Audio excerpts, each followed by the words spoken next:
This taxi driver was exhausted, but he was still working at 3 a.m., trying to scrape together every dollar to save his son who was dying in the hospital. But suddenly, his female passenger clutched her chest, struggled to breathe, and then stopped breathing right there in the back seat. In a panic, the driver pulled her onto the sidewalk and performed chest compressions for several minutes, ignoring the suspicious looks from the crowd around him. But just a few minutes later, a helicopter landed, and a wealthy, powerful man rushed out, and everything changed. Before we go back, let us know where you're watching from, and subscribe because tomorrow I've got something extra special for you. The dashboard clock glowed 3:47 a.m. as Marcus Williams gripped the steering wheel tighter, trying to ignore the tremor in his hands. 72 hours. That's how long it had been since he'd slept more than 20 minutes at a time. His phone buzzed. Another ride request. He tapped accept before reading the destination. Didn't matter anymore. Every dollar counted. The Red Bull can in the cup holder was his 6th today. Or was it 7th? He'd lost count somewhere around midnight. Marcus rubbed his eyes, feeling the grit behind his eyelids, the weight pressing down on his chest that had nothing to do with exhaustion. His phone lit up again. Not a ride request this time. A text from the hospital. Mr. Williams, this is a reminder that Michael's specialized treatment requires $15,000 by Friday. Without payment, we'll need to transition him to basic care. Please contact us. Marcus's jaw clenched. Basic care. That's what they called it when they gave up on you.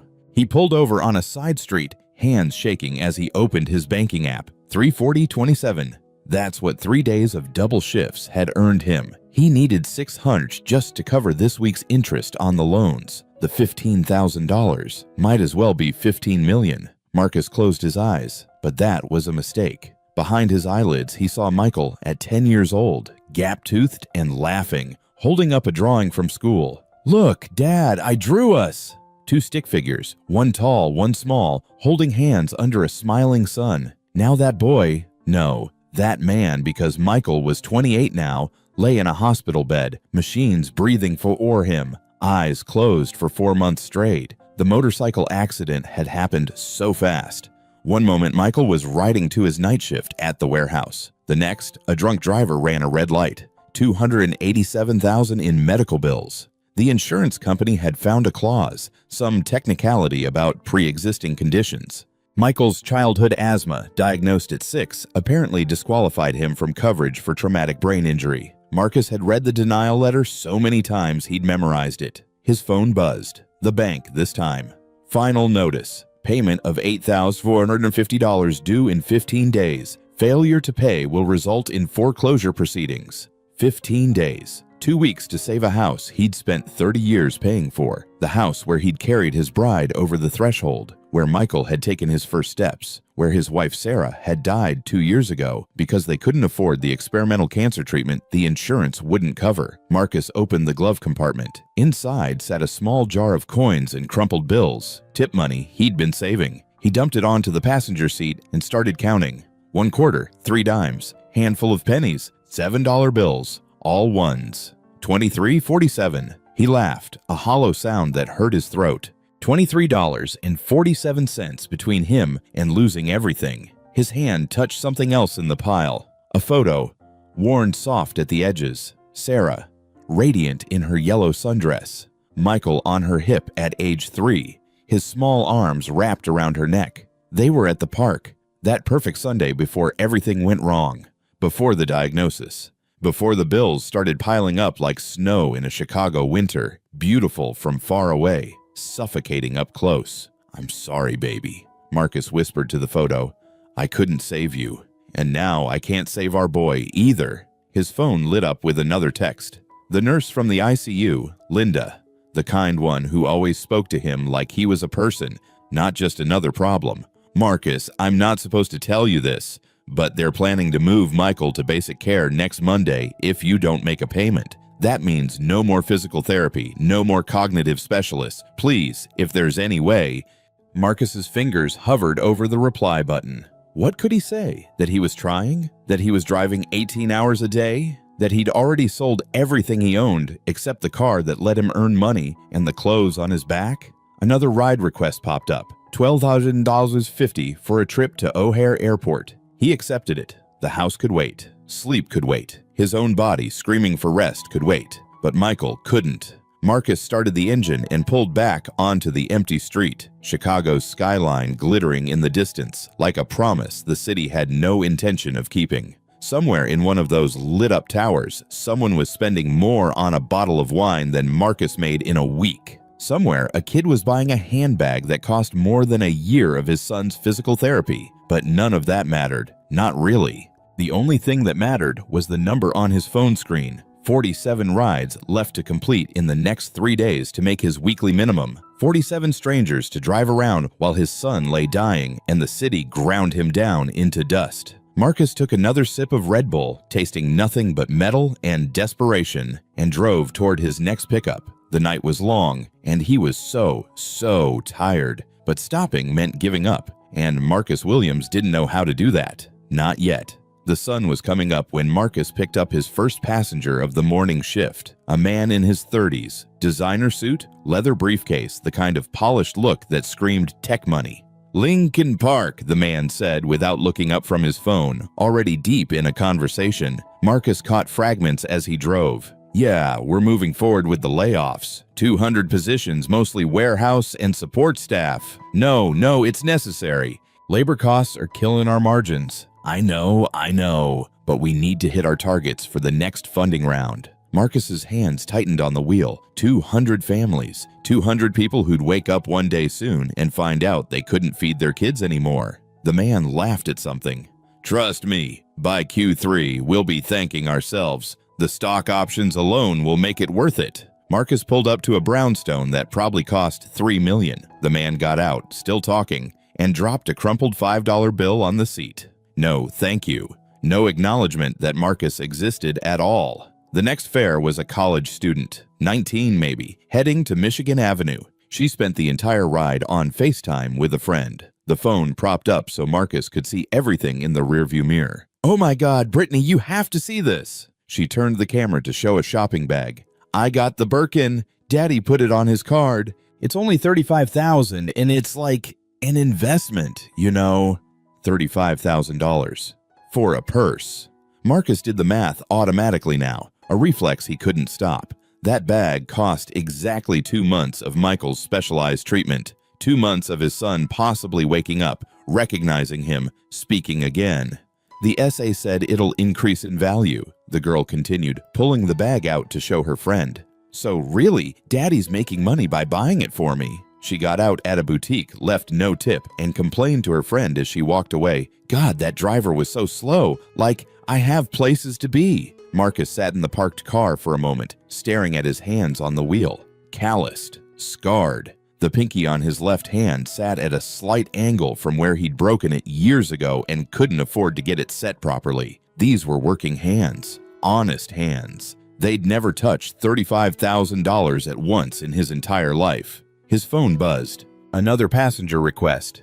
And another. He kept driving.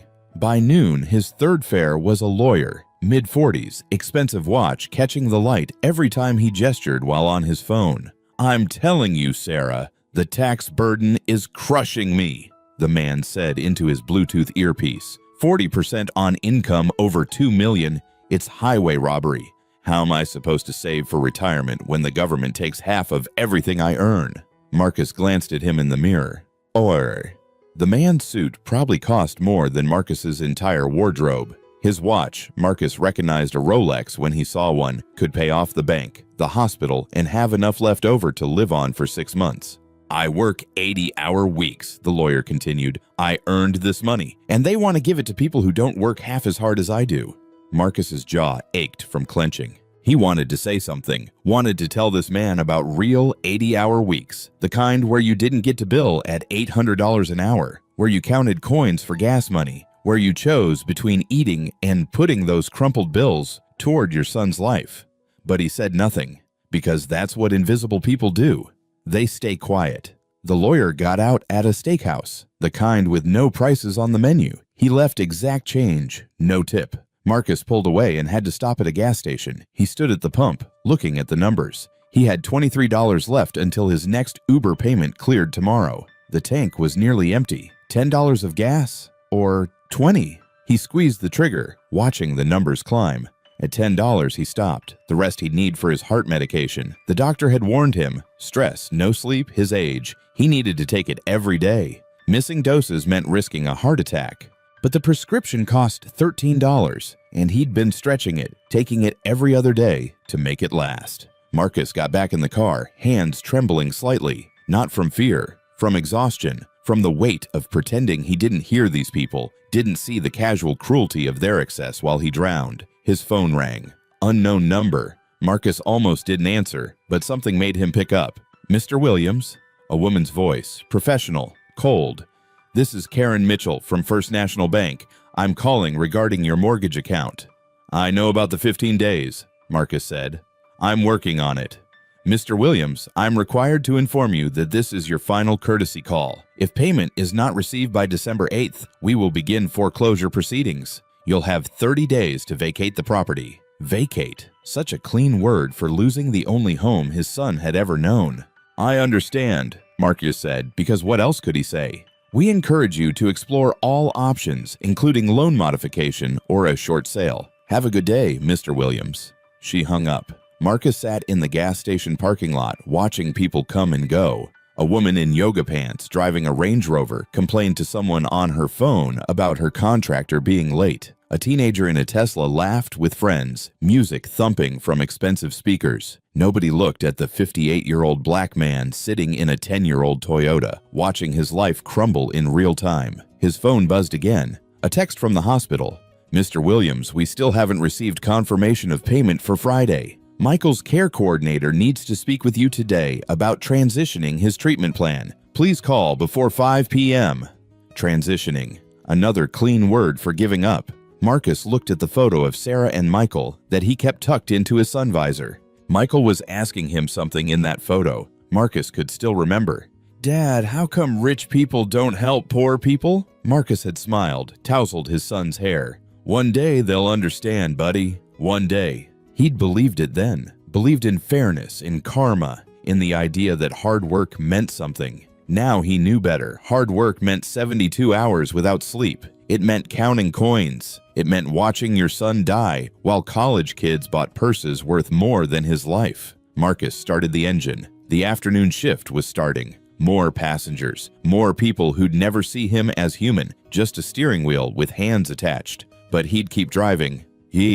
Because stopping meant Michael's machines getting unplugged. Stopping meant losing the house where Sarah's memory lived in every corner. Stopping meant admitting the world was exactly as cruel as it seemed. So Marcus didn't stop. He accepted the next ride request and pulled back onto the street. One more shadow in a city full of light that never touched him. 11:34 p.m. Marcus's phone lit up with what he'd promised himself would be the last ride of the night. His body felt like lead, his vision slightly blurred at the edges. The Red Bull had stopped working hours ago. Pickup location, the Peninsula Hotel. Drop-off, Lakeshore Drive, the stretch where old money lived in buildings with doormen and lake views. Marcus pulled up to the hotel entrance. A young woman in a designer coat stood under the lights, phone pressed to her ear, laughing. "Dad, you worry too much," she said, sliding into the back seat. "Yes, I'm being safe." "No. I don't need Charles to drive me. I told you I'm taking an Uber." "Because I'm 26 years old, that's why." Marcus glanced at her in the rearview mirror.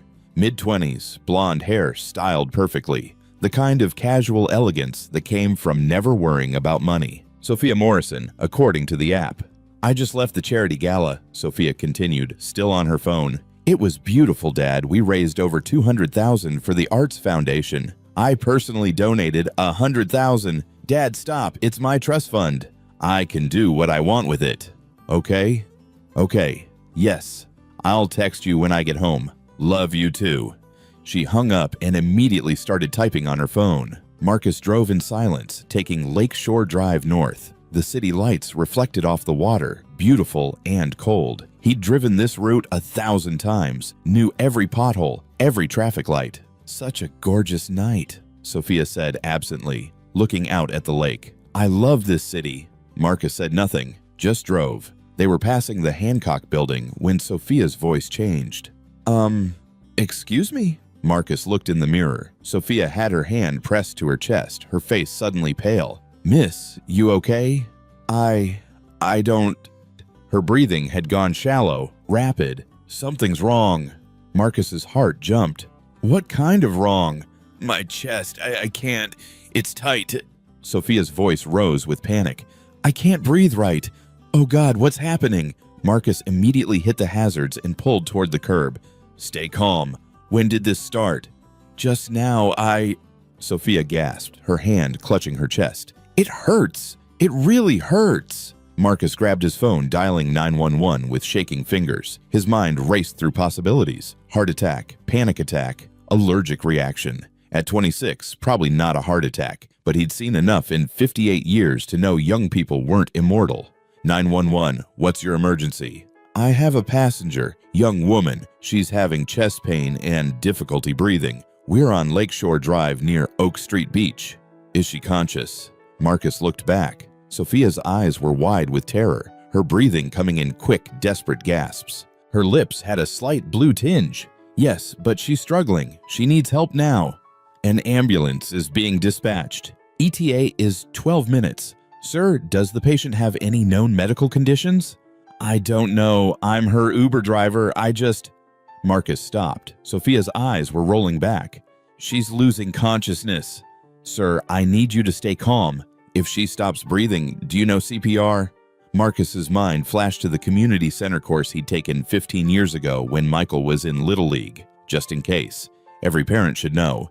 Yes, I know CPR. If she stops breathing, you'll need to begin chest compressions immediately. She's not breathing! Marcus dropped the phone, threw open his door, and ran to the back seat. Sophia had slumped sideways, her face gray in the streetlight. Marcus pulled open the door, checked her pulse, weak, thready, and her chest wasn't moving. No time.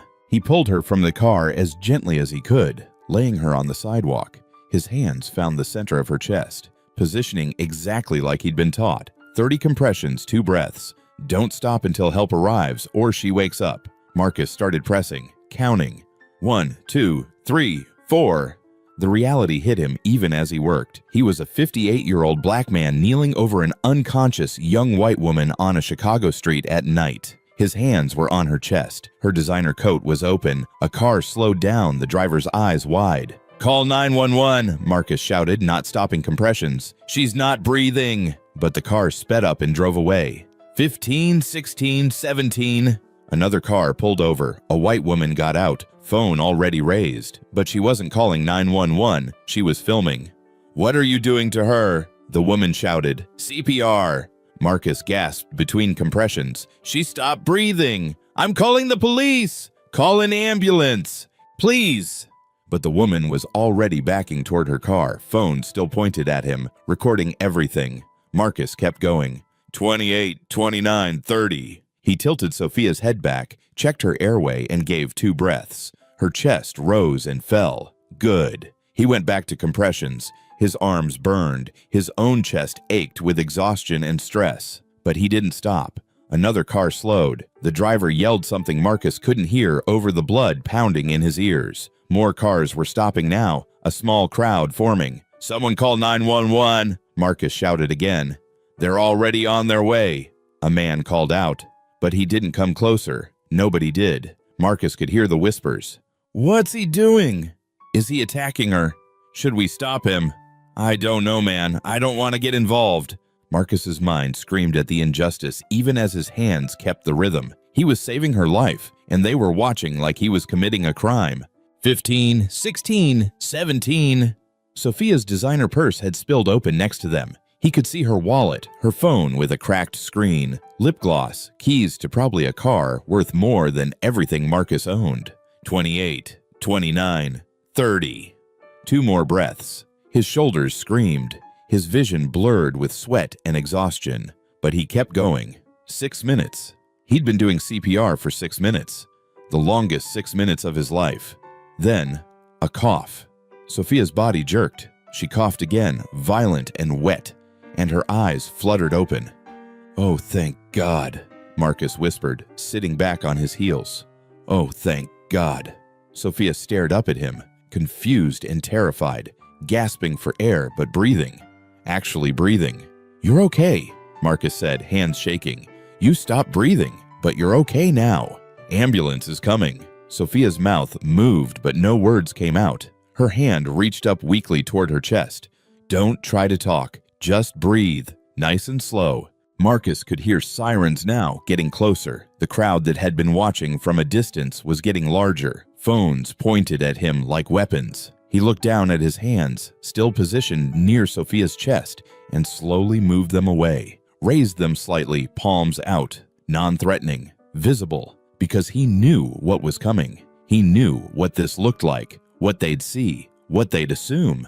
The sirens were screaming closer now. Red and blue lights painted the street. But it wasn't an ambulance. It was a police car.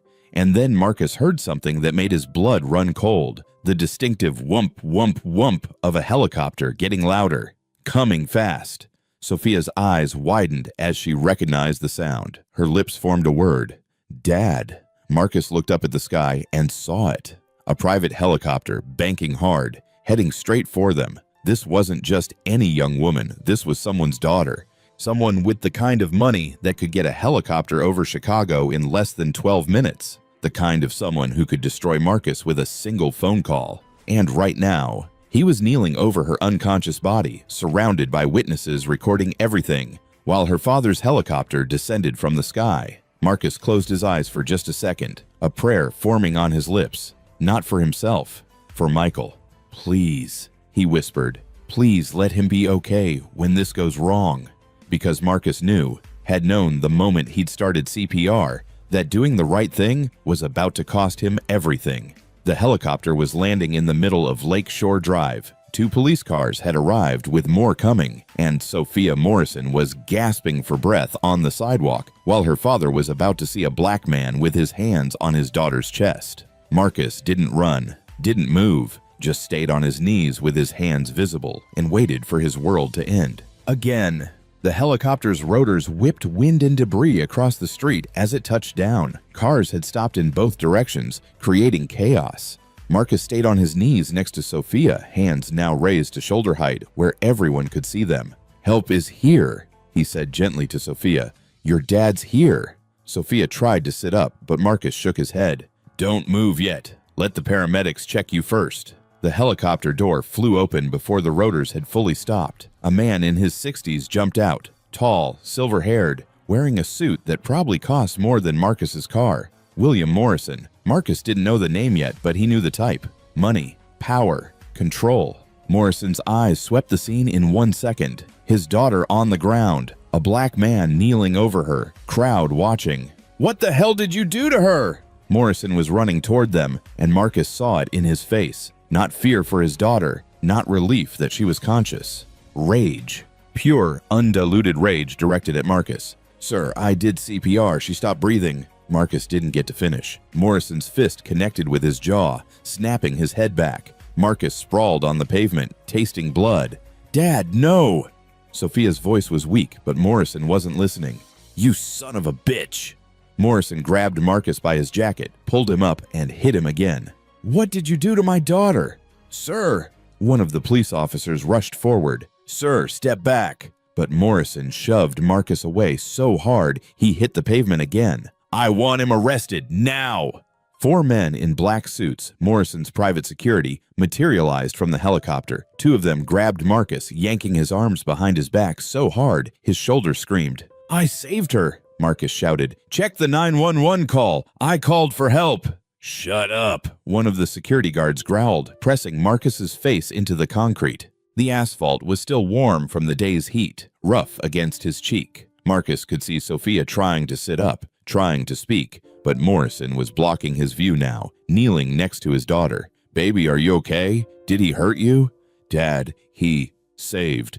"Don't try to talk, sweetheart. The paramedics are here." The ambulance had finally arrived, EMTs rushing forward with equipment. Morrison moved aside to let them work, but he kept his eyes locked on Marcus, who was now being zip-tied by security while a police officer watched.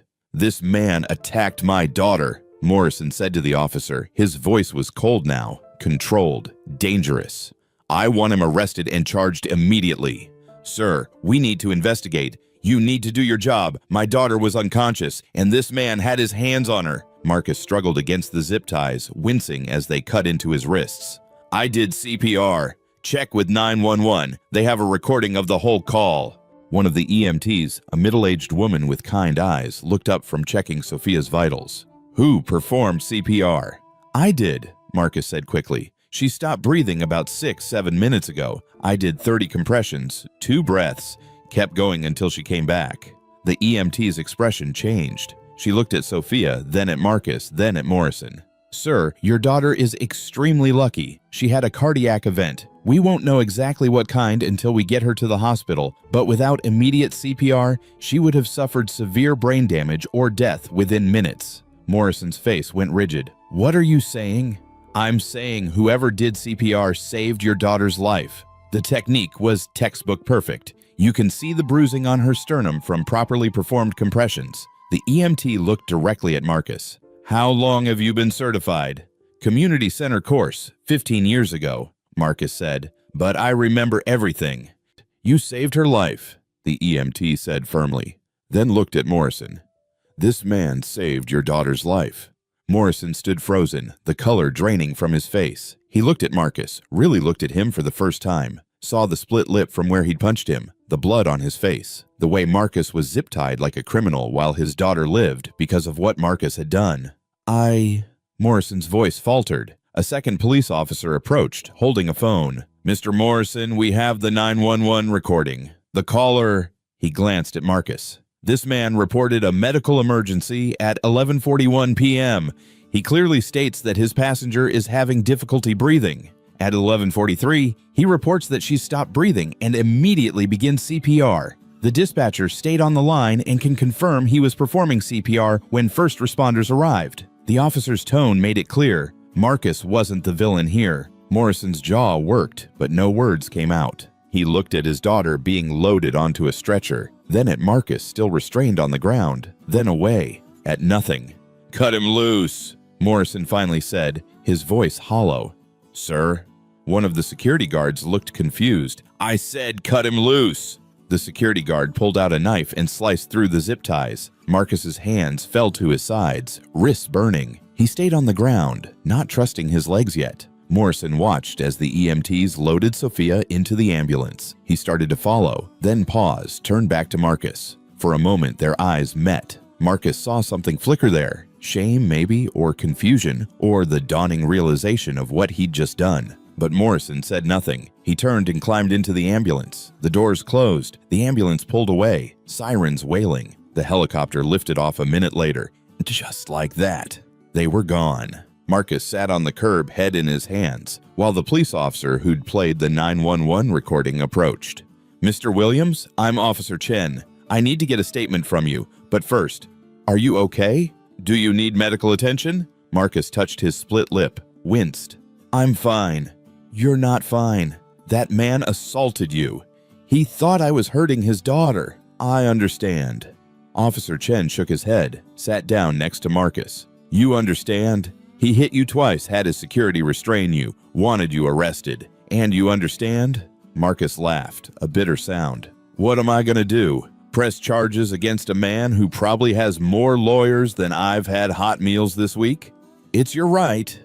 "Rights." Marcus looked at his bruised wrists. "Yeah, I got a lot of those." They sat in silence for a moment. The crowd had dispersed. The cars were moving again. The street was returning to normal, like nothing had happened. "For what it's worth," Officer Chen said quietly, "you did an incredible thing tonight. You saved that young woman's life." Marcus stood slowly, every muscle screaming. "Can I go? I need to get home." "Your car is still here, but Mr. Williams will need you to come to the station tomorrow to give a formal statement. And," Officer Chen hesitated, "I'd recommend you see a doctor about your injuries. Document everything, just in case. Just in case." Marcus knew what that meant. Just in case Morrison decided to make this worse. He nodded, got in his car, and drove away. His phone buzzed almost immediately. Uber notification. "Your account has been flagged for review due to a reported incident. You are temporarily suspended from accepting rides pending investigation." Marcus pulled over, read it again. Suspended. No suspension meant no income. No income meant no money for Michael's treatment, for the house payment, for anything. He looked at himself in the rearview mirror. Blood crusted on his lip. His left eye was swelling. His wrists were raw and red. He'd saved a life tonight. And somehow, impossibly, it was going to cost him everything. Marcus didn't sleep that night. Not because of the pain, though his jaw throbbed and his ribs ached from kneeling on concrete, but because his phone wouldn't stop buzzing. First, another Uber notification at 2:17 a.m. Your account has been permanently deactivated due to violation of community safety guidelines. Permanently. Marcus read it 3 times, each word sinking deeper. He called the support number, got a recorded message about business hours, sent an email explaining everything, got an automated response that someone would review his case within 5 to 7 business days. He had 12 days to pay the bank. At 6:30 a.m., someone knocked on his door. Marcus opened it to find a process server holding a manila envelope. Marcus Williams? Yeah, you've been served. The man handed him the envelope and left before Marcus could ask any questions. Marcus stood in his doorway, the envelope heavy in his hands. He opened it. Civil complaint. Morrison Medical Insurance Corporation for his Marcus Williams. His vision blurred as he read.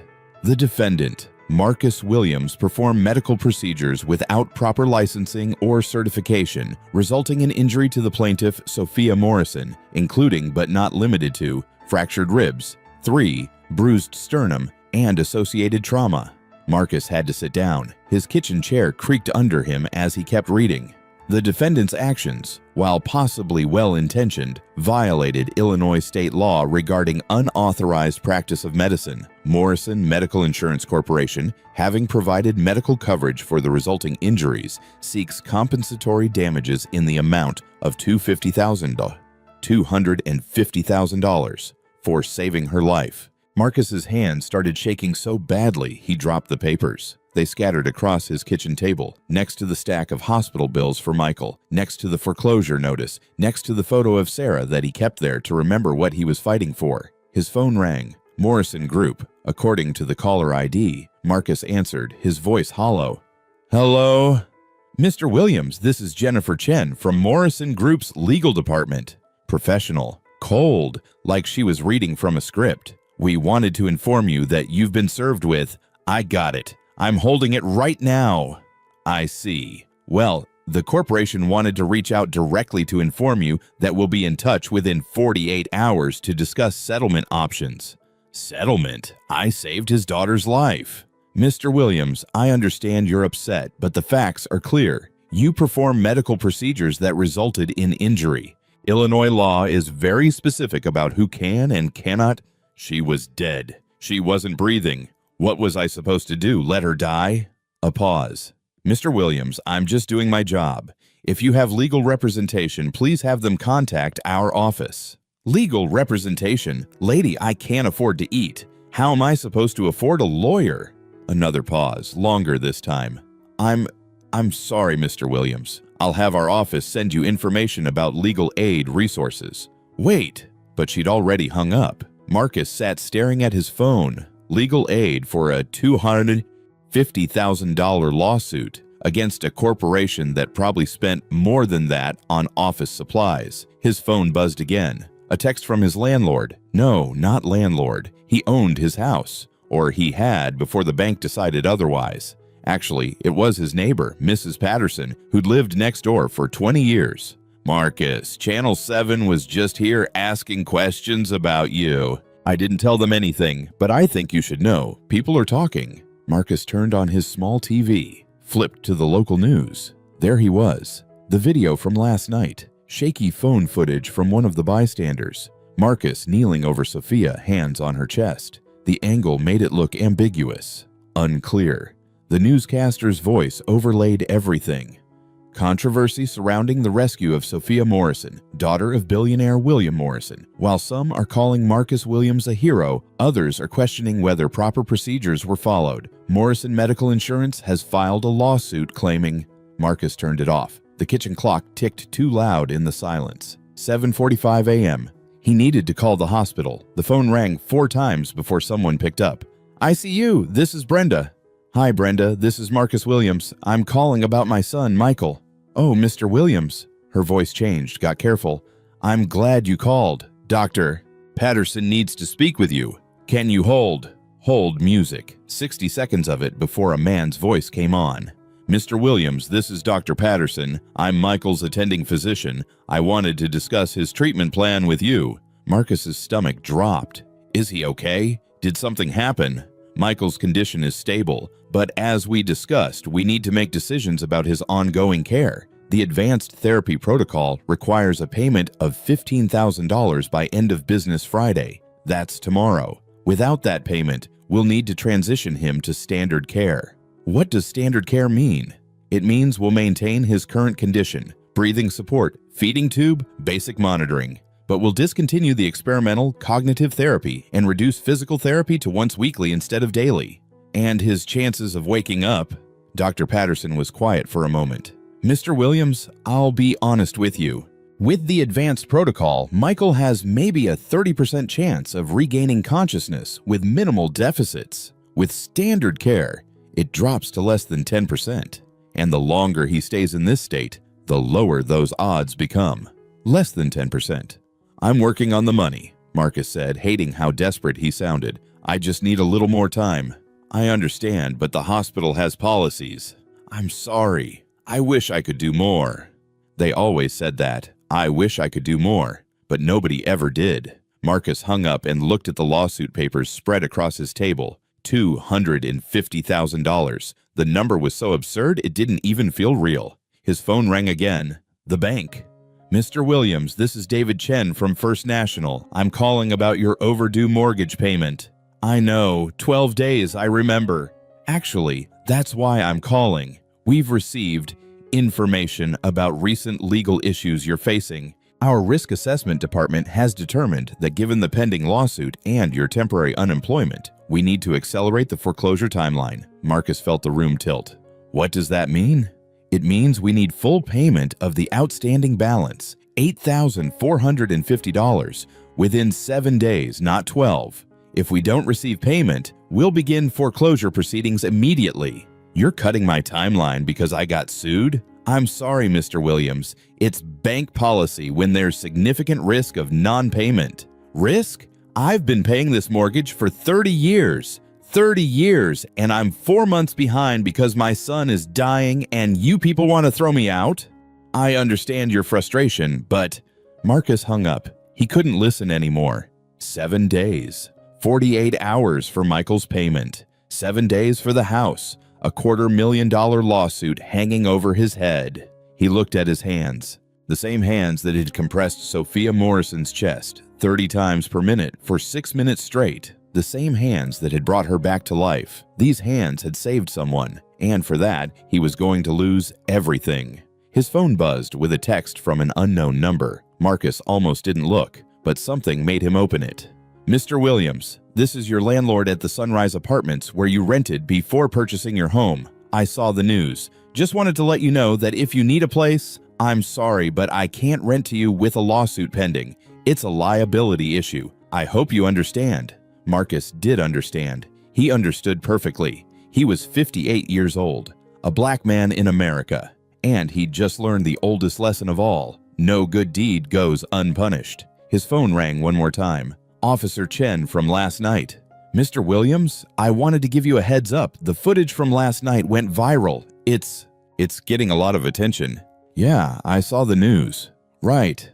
Well, there's something else. Morrison Group just released a statement. They're saying they'll be in contact with you within 48 hours, but Chen paused. Look, I probably shouldn't tell you this, but I've seen this before.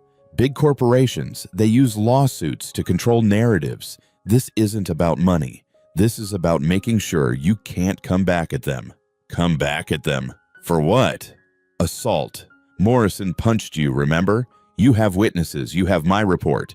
You could sue him personally for what he did, but not if he sues you first. Not if he buries you in legal fees you can't afford.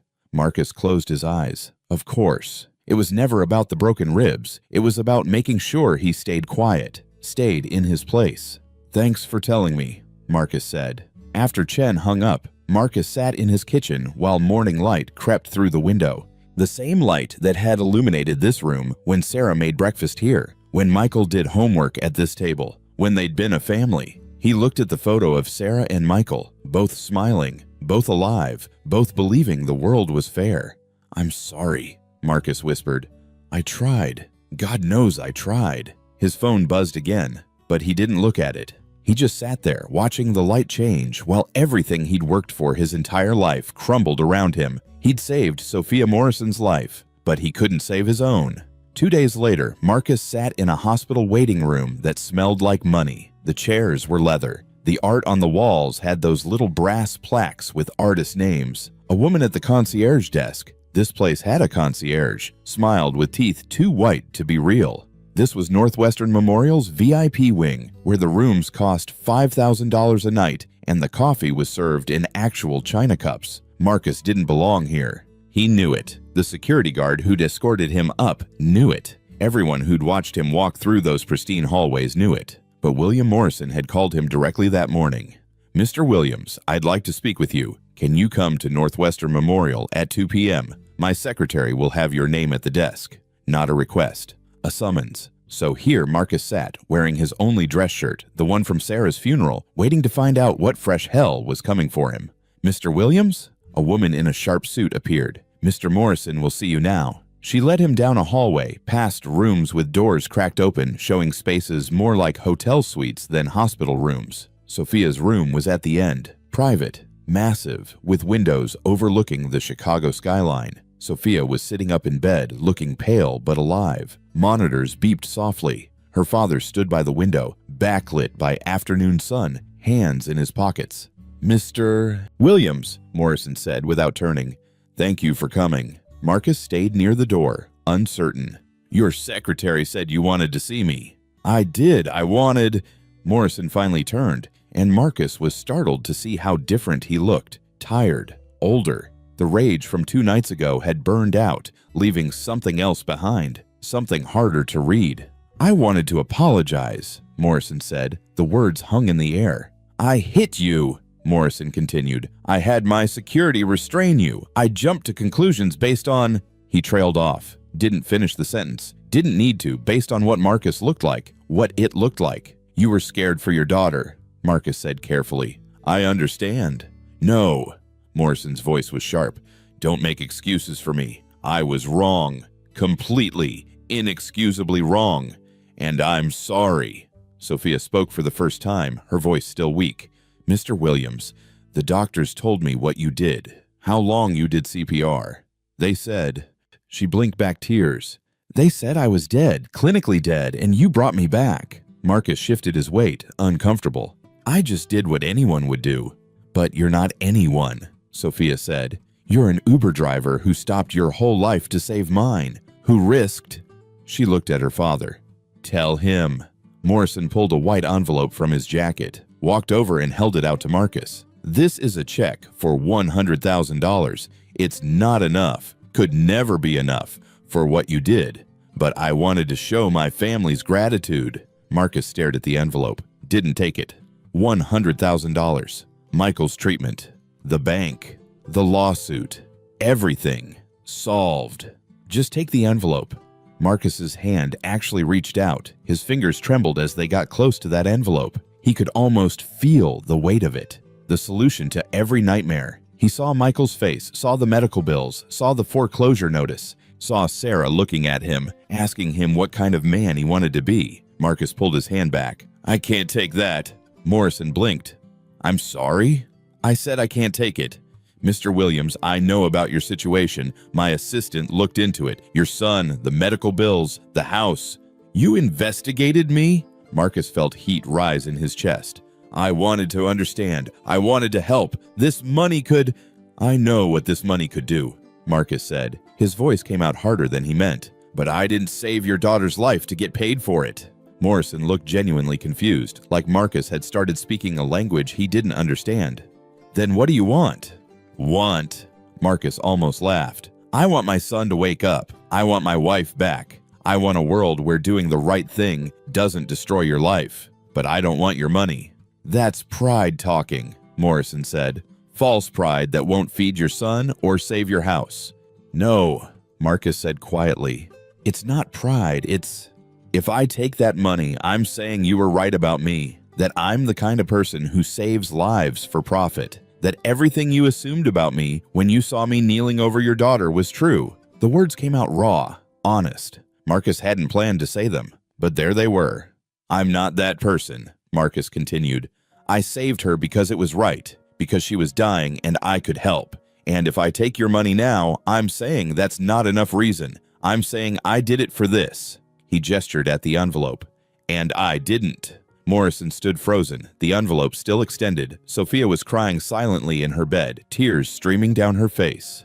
"Mr. Williams," Morrison said slowly, "I've spent my entire life around people, rich people, powerful people. And do you know what every single one of them would do if I offered them $100,000? Marcus said nothing.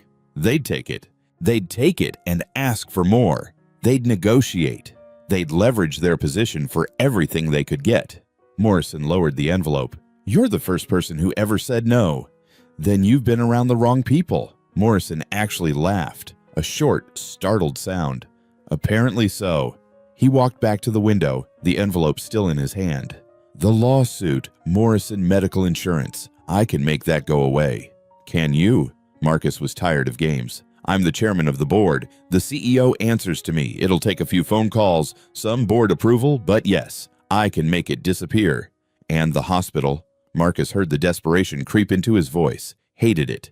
"Your company denied my son's insurance claim, denied coverage for his treatment. If you can make a lawsuit disappear, can you fix that?" Morrison turned, really looking at Marcus for the first time. "Your son's claim was denied by my company? Morrison Medical Insurance. Denied him 4 months ago, said his childhood asthma was a pre-existing condition that disqualified him from coverage for traumatic brain injury." Marcus's voice shook. "He's 28 years old, laid up in ICU, and your company decided his asthma at age 6 meant he didn't deserve to live." Morrison's face went pale. "I didn't know." "Why would you? He's nobody. Just another poor person trying to use insurance they paid for." The room was silent except for the monitors. "I'll look into it," Morrison said finally. "I promise you, I will personally look into it." "Promises." Marcus moved toward the door. "Your company already promised me they'd contact me in 48 hours. It's been 3 days, so forgive me if promises from Morrison Group don't mean much."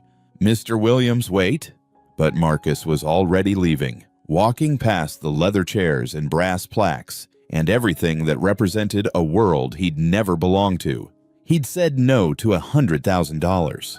He'd probably just sealed his fate, but he could still look at himself in the mirror. And right now, that was all he had left. Sophia Morrison spent her first day out of intensive care on her laptop, clicking through files her father's company probably didn't want her to see. Being the boss's daughter had advantages. She'd had executive system access since she turned 21, theoretically so she could learn the business. She'd never used it for much besides checking her trust fund balance. Until now. Morrison Medical Insurance, Legal Department, Settlement History. Sophia scrolled through cases, her stomach turning with each one. Marcus Williams wasn't the first. 2019.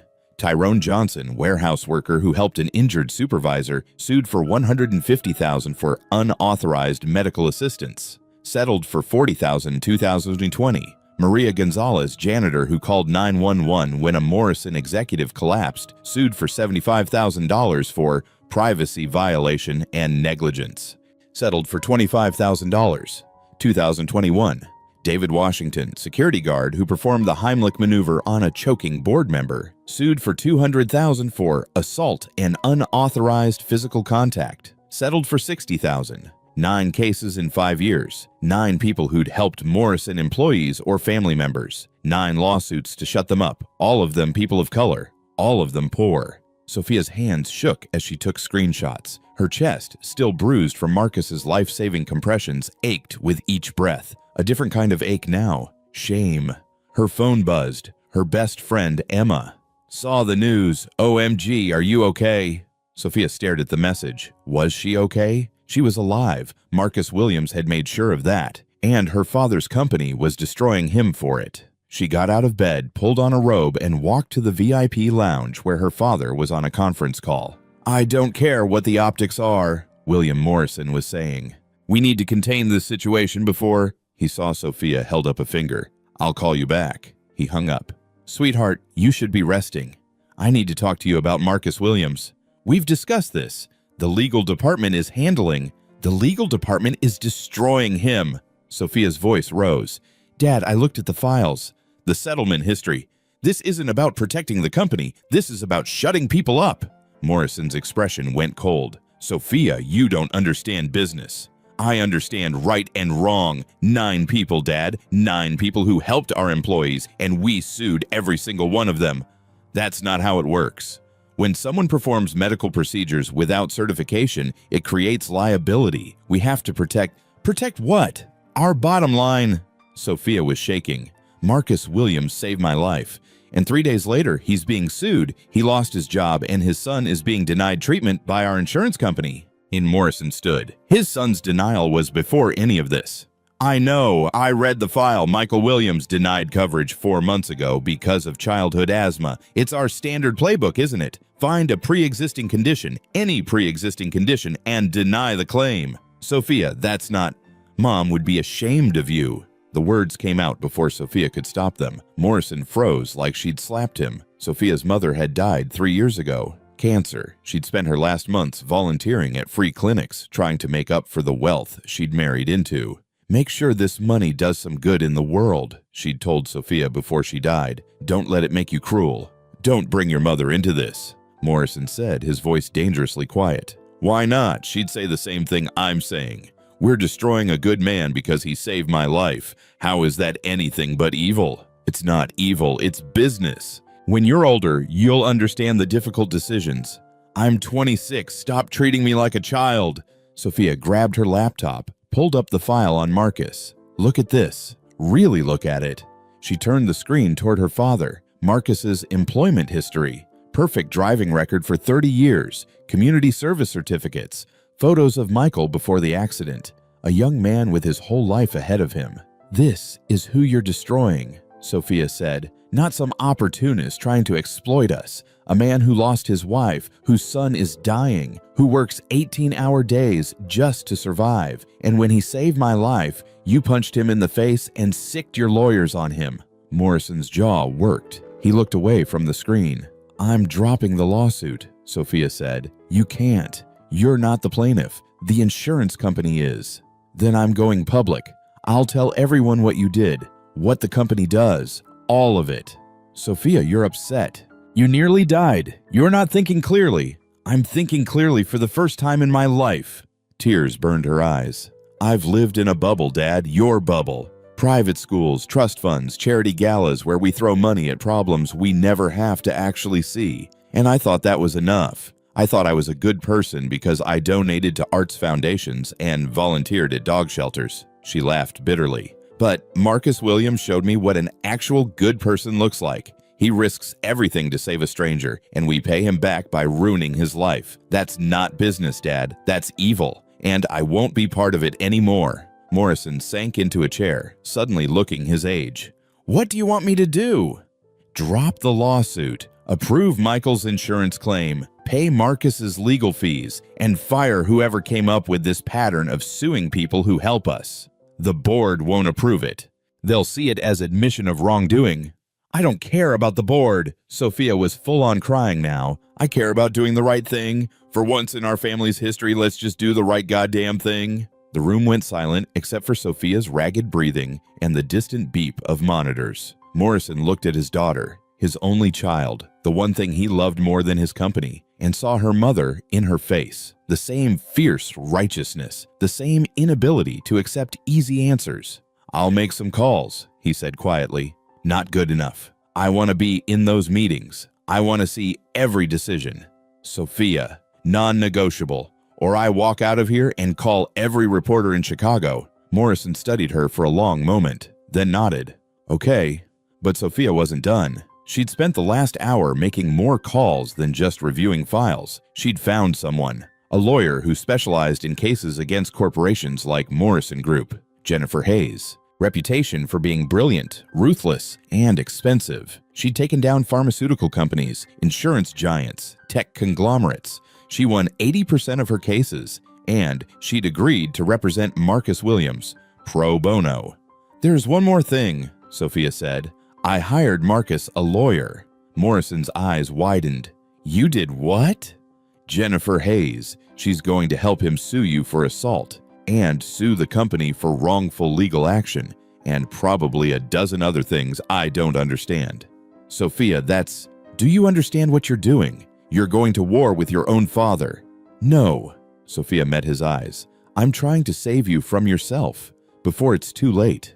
She walked toward the door, then paused. Marcus Williams didn't take your money, Dad. Did you ask yourself why? It wasn't pride. It was principle. He has something you've forgotten how to have. What's that? A soul.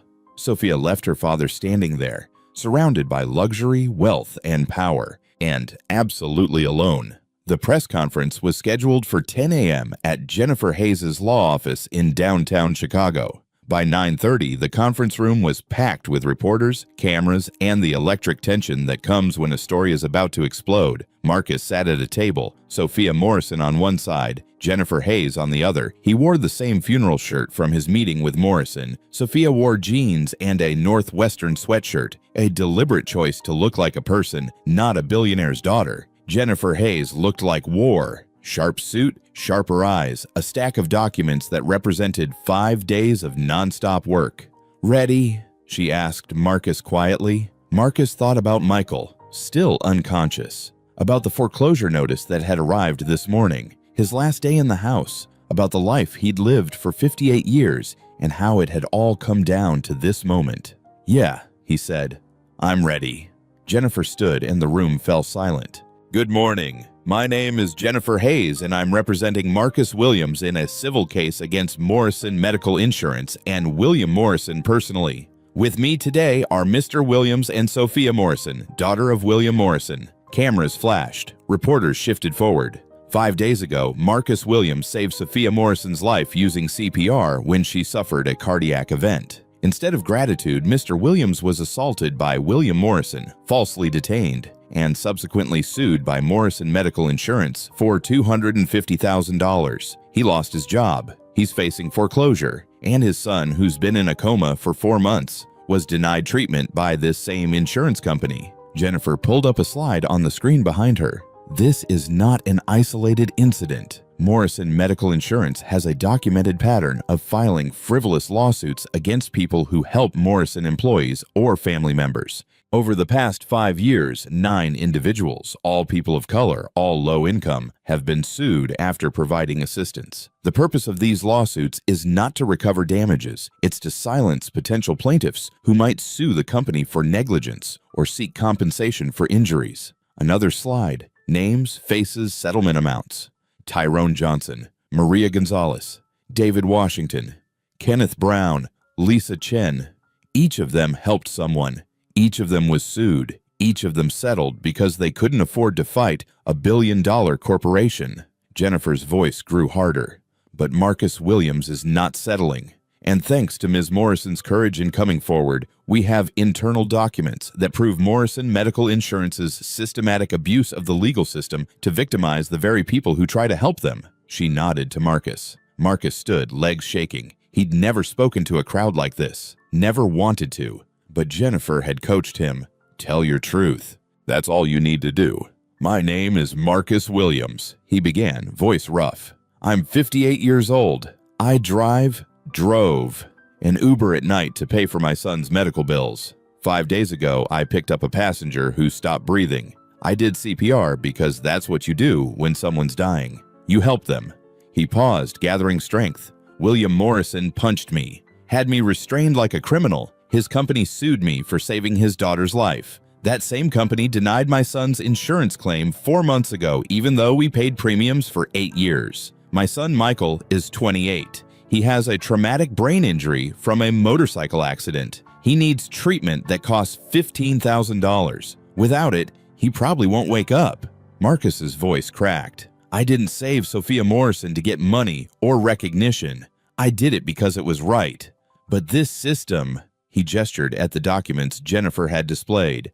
This system punishes people for doing right. It protects the rich and crushes everyone else. Morrison Medical Insurance would rather let my son die than admit they were wrong to deny his claim. He sat down, exhausted. Sophia stood, Cameras went crazy. "I'm Sophia Morrison," she said, her voice steady despite tears on her face. "Marcus Williams saved my life. I was clinically dead. Without his CPR, I would have suffered brain death within minutes. The doctors confirmed this." She looked directly into the cameras. "My father assaulted Mr. Williams because of what he saw.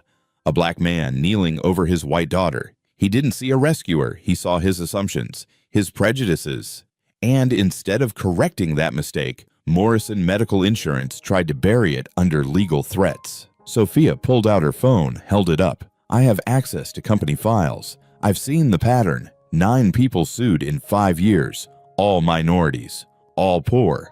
All after they helped us. This isn't business. This is systematic oppression using the legal system as a weapon." "Ms. Morrison," a reporter shouted, "are you testifying against your own father?" "If necessary, yes, because this is bigger than family loyalty. This is about justice. Mr. Williams lost his wife 2 years ago because they couldn't afford her cancer treatment. Now he's losing his son for the same reason. I won't stand by and watch my family destroy a good man." "What does your father say about this?" another reporter called out. "I don't know. He hasn't spoken to me since I told him I was doing this press conference." Jennifer took over again, displaying another document. "We're filing a federal civil rights lawsuit against Morrison Medical Insurance for discrimination, abuse of legal process, and intentional infliction of emotional distress. We're also filing assault charges against William Morrison personally, and we're calling for a federal investigation into the company's insurance claim denial practices."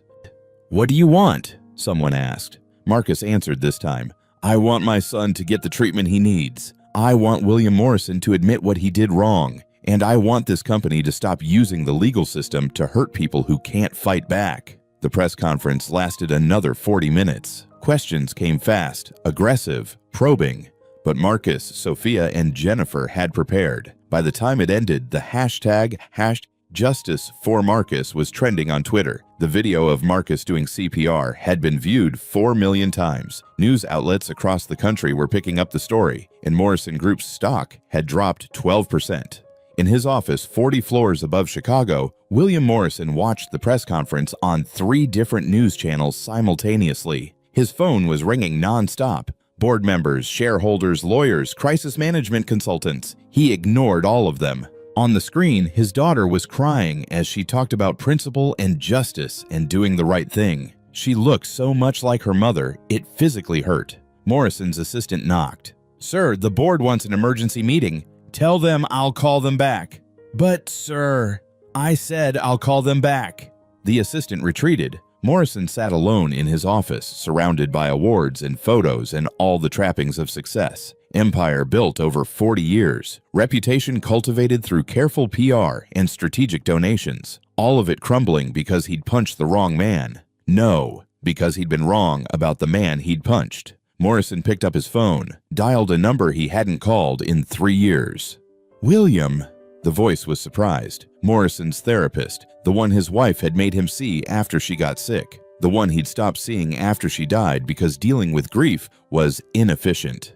"I need an appointment," Morrison said. "Today. As soon as possible. I can do 2 p.m. "I'll be there." Morrison hung up and turned back to the screens. Marcus Williams was answering a question, his weathered face showing every year of struggle. "I'm not a hero," Marcus was saying. "I'm just someone who did what anyone should do. But somehow, in this country, in this system, doing the right thing costs everything. That's what needs to change." Morrison closed his eyes. His daughter was right. What had he become? William Morrison watched the CPR video for the 40th time. His office door was locked, phone silenced, assistant told to turn everyone away. On screen, Marcus Williams knelt over Sophia's body in the harsh glow of streetlights. His movements were methodical despite obvious exhaustion. 30 compressions, 2 breaths. Repeat. The video showed 6 minutes of this before Sophia coughed and gasped back to life. Morrison had watched paramedics work. He'd seen professional medical teams in action. Marcus's technique was textbook perfect, better than perfect. It was desperate and determined, and it saved his daughter's life. And Morrison's first response had been to destroy him. He opened another tab on his computer, Marcus Williams's complete file. Jennifer Hayes had sent it over as part of discovery, a subtle fuck you that said this is who you're attacking. Marcus Williams, born 1967 in South Chicago. High school graduate, married Sarah Johnson in 1989. One son, Michael, born 1997. Employment history: factory worker, delivery driver, taxi driver, Uber driver, no criminal record, perfect driving record for 30 years, community service certificates for volunteering at after-school programs, letters of recommendation from Michael's teachers. Photo of Marcus receiving an award for 5,000 hours of volunteer work at the Boys and Girls Club. This was who Morrison had punched, had sued, had assumed was a criminal based on... Morrison couldn't finish the thought. Didn't want to face what it meant about him. His computer dinged. Email from Sophia. She'd moved out of the house yesterday, was staying with a friend, refused to talk to him. The email had no text, just an attachment. A photo. Morrison opened it. His wife, Elizabeth, at a free clinic 3 months before she died. She was thin from chemo, wearing a headscarf, but smiling as she held a black child who couldn't have been more than 5. The plaque on the wall behind them read, "We rise by lifting others." Elizabeth's favorite quote. She'd said it at their wedding, had it engraved on her headstone. Morrison's hand shook as he closed the laptop. He'd spent 10 years building Morrison Medical Insurance into a powerhouse. Profit margins that made shareholders rich, denials that kept costs down, systems that protected the company from liability, and somewhere along the way, he'd forgotten that every denial was a person, every lawsuit was a life, every policy was someone's mother, father, son, daughter. Morrison stood, grabbed his coat, and left his office for the first time in 3 days. "Sir?" His assistant looked startled. "The board meeting? Cancel it. But cancel everything. I'll be back when I'm back." Morrison took the elevator down, walked out into Chicago's cold November air, and got in his car. Not the town car with the driver. His own car, a Mercedes he barely drove anymore because he was always being driven. He drove to South Chicago, to the address Jennifer Hayes had included in Marcus's file. A small house on a street where half the buildings were boarded up. A neighborhood Morrison had never visited, would never have had reason to visit. Marcus's house was neat despite obvious age. The small lawn was mowed. An American flag hung by the door, faded but clean. Morrison sat in his car for 10 minutes, trying to find the courage to knock. Finally, he got out. The doorbell didn't work. Morrison knocked instead. Marcus opened the door wearing sweatpants and a t-shirt with holes in it. His face still showed bruises from Morrison's fists. His eyes widened when he saw who was standing there. "Mr. Morrison." Flat voice. No emotion. "Mr. Williams. Can we talk?" Marcus stared at him for a long moment, then stepped aside. "Come in." The house was small, clean, almost empty. Morrison could see packing boxes in the corner. Foreclosure. Right. That was happening today. "I'd offer you something to drink," Marcus said, "but I packed most everything already." "That's okay." They stood in the living room. Morrison felt absurdly out of place in his $1,000 suit. "Why are you here?" Marcus asked. Morrison pulled an envelope from his jacket, different from the check he'd offered before. This one was thicker. "I've spent the last 3 days looking into everything," Morrison said. "Your son's insurance denial, the lawsuit, all of it." And he handed the envelope to Marcus, who didn't take it. "What is this?" "Documents. Your son's insurance approval, full coverage for specialized treatment, backdated to the accident, the lawsuit dismissal signed by the entire board, and a check for your mortgage arrears plus 6 months ahead." Marcus finally took the envelope, opened it slowly. His hands shook as he read. "There's more," Morrison said.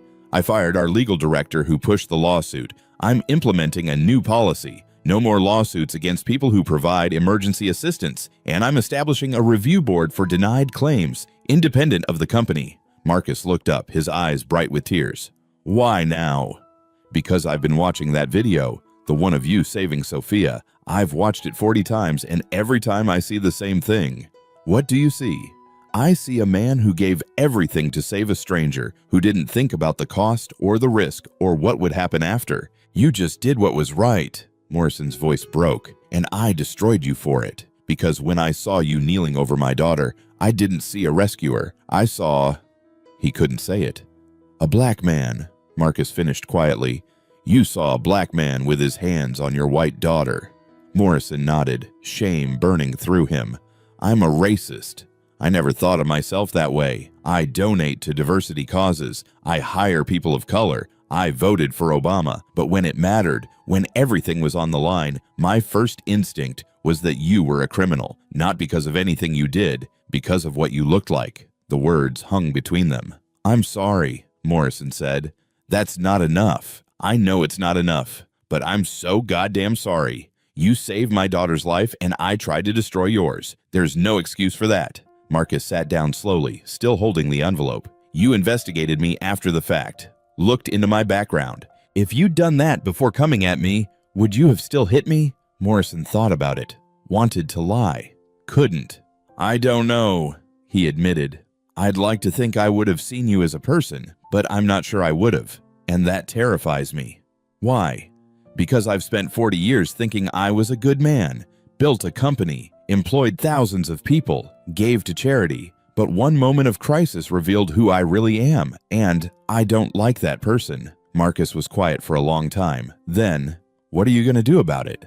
Change, Morrison said. I called my therapist. I'm starting real diversity training, not corporate bullshit, actual education about implicit bias. I'm reviewing every claim denial from the past 5 years personally, and I'm trying to make this right. For your daughter, the board, PR, for me, Morrison said, because I look in the mirror now and I see someone my wife would be ashamed of, someone I'm ashamed of. Oh, he pulled out his phone, showed Marcus a photo. Elizabeth at the free clinic. My wife, Elizabeth, she died 3 years ago. Cancer. She spent her last 6 months volunteering at free clinics because she said our money should do good in the world. Before she died, she made me promise I wouldn't let wealth make me cruel. Morrison's voice broke. I broke that promise. I became exactly what she feared, and I didn't even realize it until my daughter called me evil. Marcus studied the photo. She looks kind. She was. She would have liked you. Morrison put his phone away. She would have been the first one doing CPR, and if anyone had tried to stop her, she'd have fought them. Your daughter takes after her. Yeah, she does. They sat in silence. Outside, a car drove by playing music too loud. Normal neighborhood sounds. Life continuing despite everything. My son wakes up tomorrow, Marcus said suddenly. They're doing the treatment in the morning. First session of the advanced protocol. Morrison looked up. That's good. That's really good. Yeah. Marcus's hands were still shaking. I didn't think I'd get to say that sentence. 24 hours ago, I thought I was going to have to tell them to pull the plug. Let him go. And now... He couldn't finish. Just cried. Quiet sobs that shook his whole body. Morrison sat there, watching this man he'd tried to destroy fall apart with relief. Wanted to say something, do something, but there was nothing to say that would make any of this okay. After a while, Marcus wiped his eyes. I still don't want your money, by the way. The 100,000, whatever you were planning to offer. I wasn't going to offer it. Why not? Because you taught me something. You showed me that not everything has a price, that some people actually have principles they won't compromise. Morrison stood. I've spent my whole life believing money solves everything, that if you throw enough cash at a problem, it goes away, but you wouldn't take it, wouldn't sell out. And that, he shook his head, that's more valuable than anything I could offer you. Marcus stood too. They faced each other across the small living room. I can't forgive you, Marcus said. Not yet. Maybe not ever. What you did, hitting me, having me restrained, sued, investigated, that's not something that just goes away. I understand. But, Marcus hesitated, I see you trying. That's more than most people would do. So I'm not going to fight you on this anymore. Take care of your daughter. Fix your company. Be better. He held out his hand. Morrison took it, and they shook. Thank you, Morrison said, for everything. For saving Sophia. For showing me who I'd become. For giving me a chance to be better. Marcus nodded. Go home, Mr. Morrison. Call your daughter. Fix your family. Morrison left, got in his Mercedes, and sat there for a moment. His phone had 67 missed calls, 32 voicemails, over 100 emails. He ignored all of them and called Sophia. Sophia, it's Dad. I'm sorry for everything. You were right about all of it. I love you. Please come home so we can talk. He hung up and drove away from Marcus's neighborhood, back toward the gleaming towers of downtown Chicago. But something had shifted. The city looked different. The people on the streets weren't just scenery anymore. They were Marcus Williams. Every one of them with a story, a struggle, a life as real as his own. Morrison didn't know if he could really change. 50 years of assumptions and prejudice didn't just vanish, but he was going to try. Because Marcus Williams had saved his daughter's life, and maybe, just maybe, he'd saved Morrison's soul too. 1 year later, the building was new, 3 stories of glass and steel in the heart of South Chicago, a neighborhood that hadn't seen new construction in decades. The sign above the entrance read, Marcus Williams Community Health Center. Marcus stood at the ribbon-cutting ceremony, his hand steady for the first time in as long as he could remember. Michael stood next to him, using a cane but standing. Alive, awake, home. The crowd was massive. Neighbors, reporters, politicians who wanted photo ops, and people like Marcus, working folks who knew what it meant to choose between medicine and rent. William Morrison stood off to the side, not on the stage. He'd insisted on that. This was Marcus's moment. Sophia stood on the stage though, microphone in hand. She'd spent the last year working on this project full-time, had deferred her trust fund lifestyle for something that actually mattered. 1 year ago, Sophia began, Marcus Williams saved my life, and in doing so, he exposed a corrupt system that valued profit over people. Today, we're changing that system. She gestured at the building.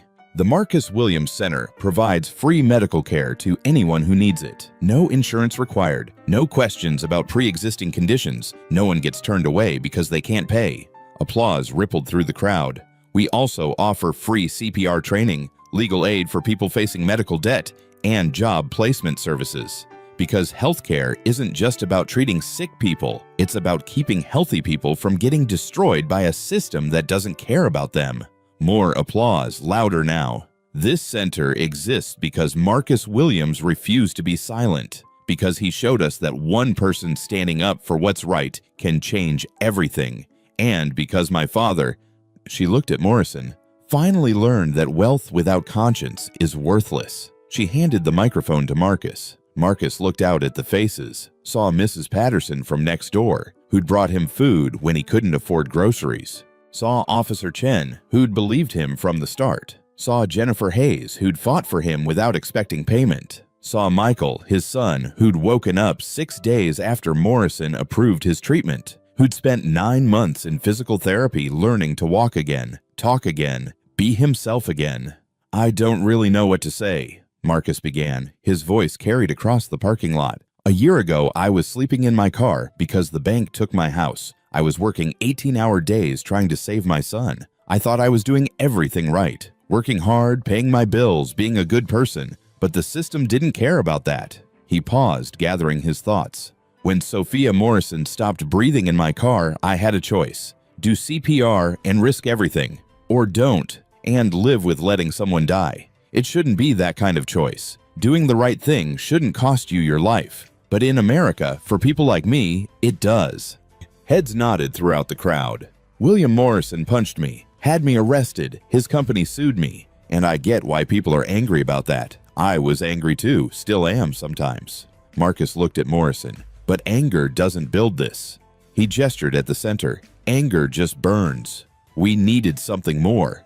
Morrison met his eyes, nodded slightly. This building represents something bigger than me or Mr. Morrison or anyone else. It represents the idea that healthcare is a human right, not a privilege for people who can afford it, that when someone needs help, we help them. Period. No calculations about profit or liability. Just help. Marcus's voice grew stronger. My wife Sarah died because we couldn't afford her treatment. I almost lost my son for the same reason. How many families in this neighborhood are living that same nightmare right now? How many people are one accident away from losing everything? The crowd was silent, hanging on every word. This center won't save everyone, but it'll save someone.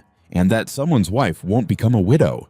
That someone's kid will grow up with their parent. That someone will get to live the life they're supposed to live. Marcus held up scissors and Sophia joined him at the ribbon. Together, they cut it. The doors opened and people poured inside. 3 hours later, the ceremony was over. The first patients had been seen. A 53-year-old woman with diabetes who hadn't been able to afford insulin. a teenager who'd broken his arm and was scared to tell his parents because they couldn't pay for a cast, an elderly man who'd been ignoring chest pains for 6 months. All of them treated, all of them free. Marcus walked through the facility with Morrison. It was strange walking beside the man who'd nearly destroyed him, but life was strange like that sometimes. The board approved funding for 5 more centers, Morrison said. Philadelphia, Detroit, Atlanta, Los Angeles, and Houston. We'll have them operational within 2 years. That's good, Marcus said. It's not enough. Morrison stopped at a window overlooking the waiting room. It was still full of people, even at 7 p.m. There are thousands of neighborhoods like this, millions of people falling through the cracks. So we build more centers. It's a Band-Aid on a bullet wound, Marcus. The whole system needs to change. Then change it, Marcus said. You've got the money, the influence. Use it. Morrison smiled, tired but genuine. I'm trying. Lobbying for Medicare for all, funding progressive candidates, fighting insurance industry practices from the inside. He shook his head. My former friends think I've lost my mind. Board members keep trying to vote me out, but Sophia controls enough shares to keep me in place, so... He shrugged. Why do you keep fighting? You could retire, disappear, enjoy your money.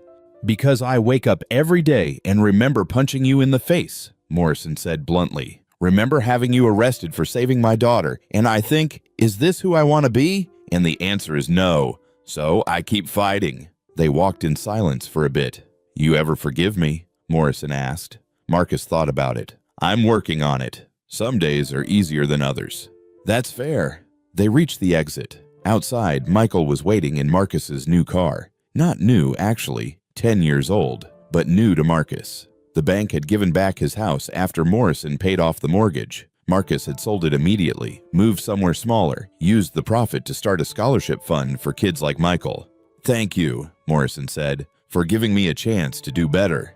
Thank you for actually doing better, Marcus replied. They shook hands and Marcus left. In the car, Michael was scrolling through his phone. He'd made a full recovery, was taking online classes, planning to become a physical therapist to help people like himself. Ready to go, Dad? Yeah. Marcus started the engine, then paused. You know what today is? The center opening. It's also 1 year since I picked up Sophia Morrison. 1 year since everything fell apart. Michael put his hand on his father's shoulder.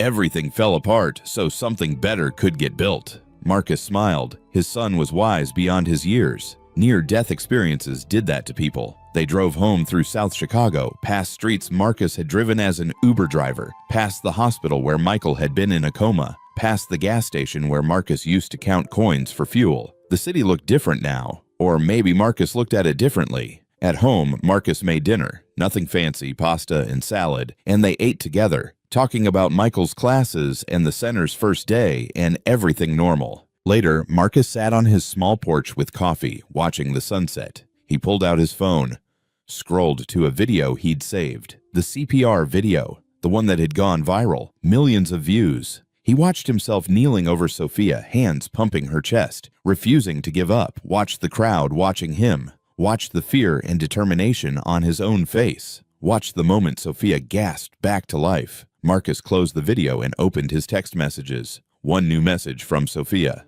Thank you for today. Mom would have loved the center. You're changing the world, Marcus, one person at a time. Marcus typed back, your mom would be proud of you too. Tell your dad I said hello. He hit send and set his phone down. 1 year ago, Marcus Williams was a man drowning in debt and despair, working himself to death trying to save his son. Now he was the director of a community health center, an advocate for healthcare reform, a man who'd looked evil in the face and refused to blink. He didn't have much money. His car was old, his house was small, his clothes were thrift store specials. But his son was alive, his conscience was clear, and his work was making a difference. In the end, that was worth more than any paycheck. Marcus finished his coffee as the sun set over Chicago, painting the sky in shades of orange and gold. Tomorrow, the center would open at 8 a.m. More patients, more people who needed help, and Marcus Williams would be there, doing what he'd always done, the right thing, no matter the cost. 2 years after the center opened, the Marcus Williams story became a documentary that won awards and inspired policy changes. CPR training became mandatory in Chicago schools. Illinois passed Good Samaritan protections specifically for emergency medical assistance. Michael Williams graduated with his physical therapy degree and worked at the center full-time. William Morrison stepped down as CEO of Morrison Group, devoted his time to healthcare reform, and reconciled with Sophia. Sophia Morrison started a nonprofit funding community health centers nationwide. Within 5 years, there were 47 Marcus Williams Centers across America, and Marcus kept doing what he did, helping people, because that's what good people do. They help. Join us to share meaningful stories by hitting the like and subscribe buttons. Don't forget to turn on the notification bell to start your day with profound lessons and heartfelt empathy.